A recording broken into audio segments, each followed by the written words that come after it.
ज्ञान the treasure में आपका स्वागत है। और हम आपको बताएंगे इतिहास की सबसे सुंदर स्त्री के बारे में, जिसे उसकी खूबसूरती ने पूरे नगर का वेश्या बना दिया। इतिहास के पन्नों की वो हकीकत जिसे जानने के बाद आप भी चौंक जाएंगे।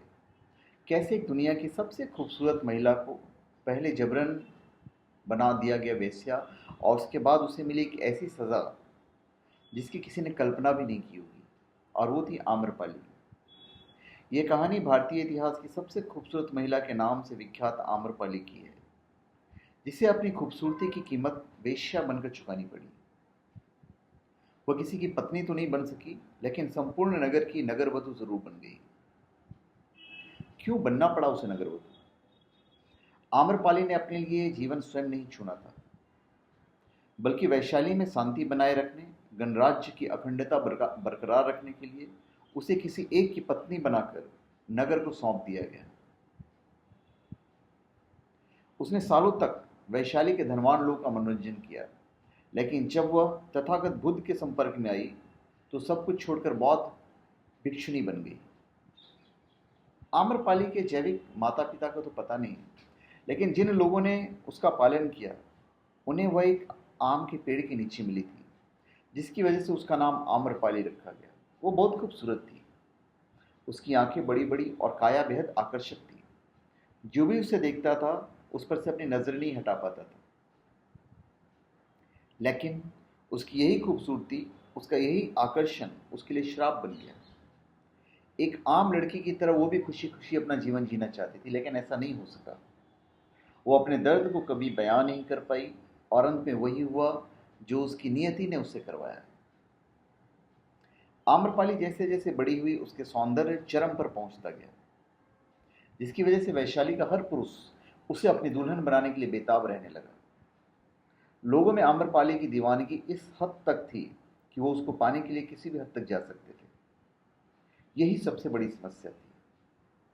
आम्रपाली के माता पिता जानते थे कि आम्रपाली को जिसको भी सौंपा गया तो बाकी के लोग उसके उनके दुश्मन बन जाएंगे, और वैशाली में खून की नदियां बह जाएंगी।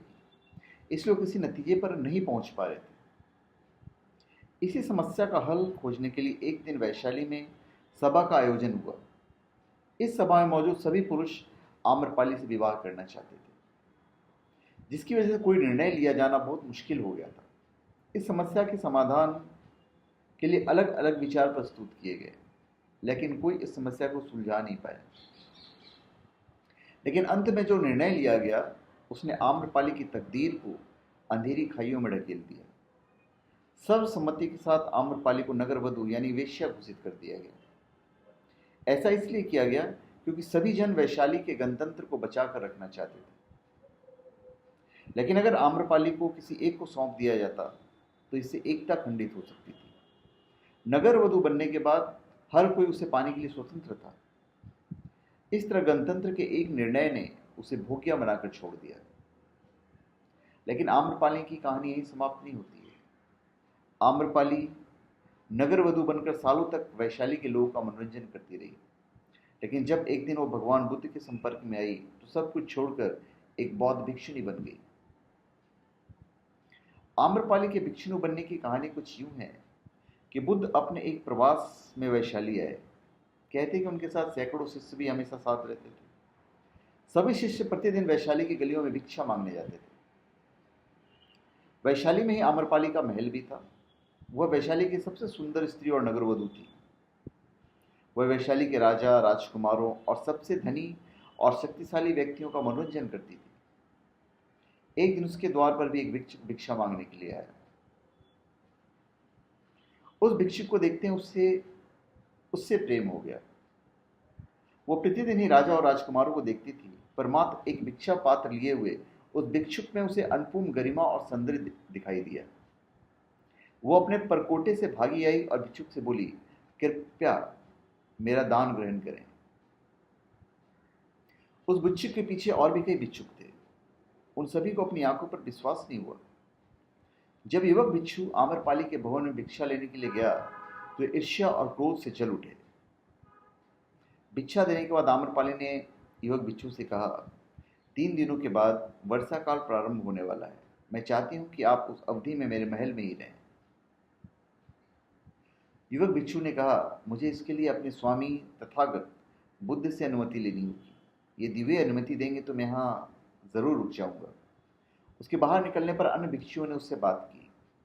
उसने आम्रपाली के निवेदन के बारे में बताया। यह सुनकर सभी भिक्षु बड़े क्रोधित हो गए। वे तो एक दिन के लिए ही इतने ईर्ष्यालु हो गए और यहाँ तो पूरे 4 महीनों की योजना बन रही थी। युवक भिक्षु के बुद्ध के पास पहुंचने से पहले की ही वहां सारे भिक्षु पहुंच गए और उन्होंने इस वृत्तांत को बढ़ा चढ़ाकर सुनाया। वो स्त्री वैश्या है और एक भिक्षु वहां पूरे 4 महीने तक कैसे रह सकता है? बुद्ध ने कहा, शांत रहो, उसे आने दो। अभी उसने रुकने का निश्चय नहीं किया है। वह वहां तभी रुकेगा जब मैं उसे अनुमति दूंगा। युवक भिक्षु आया और उसने बुद्ध के चरण छूकर सारी बात बताई। आम्रपाली यहाँ की नगर वधू है। उसने मुझे चतुर्मास में अपने महल में रहने के लिए कहा है। सारे भिक्षु किसी न किसी के घर में रहेंगे।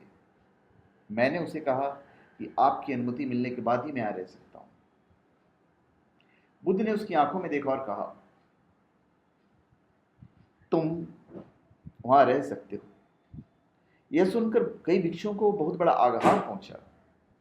वे सभी इस पर विश्वास नहीं कर पा रहे थे कि बुद्ध ने एक युवक शिष्य को एक वेश्या के घर में 4 मास तक रुकने की अनुमति दे दी। 3 दिनों के बाद युवक भिक्षु आम्रपाली के महल में रहने के लिए चला गया। अन्य भिक्षु नगर में चल रही बातें बौद्ध को सुनाने लगे और बुद्ध को भी सुना रहे थे। सारे नगर में एक ही चर्चा हो रही थी कि एक युवक भिक्षु आम्रपाली के महल में 4 महीने तक रहेगा। बुद्ध ने कहा, तुम सब अपनी चर्या का पालन करो। मुझे अपने शिष्य पर विश्वास है। मैंने उसकी आंखों में देखा है कि उसके मन में अब कोई इच्छाएं नहीं है। यदि मैं उसे अनुमति ना भी देता तो भी उसे बुरा नहीं लगता। मैंने उसे अनुमति दी और वो चला गया। मुझे उसके ध्यान और संयम पर विश्वास है। तुम सभी इतने व्यग्र और चिंतित क्यों हो रहे हो?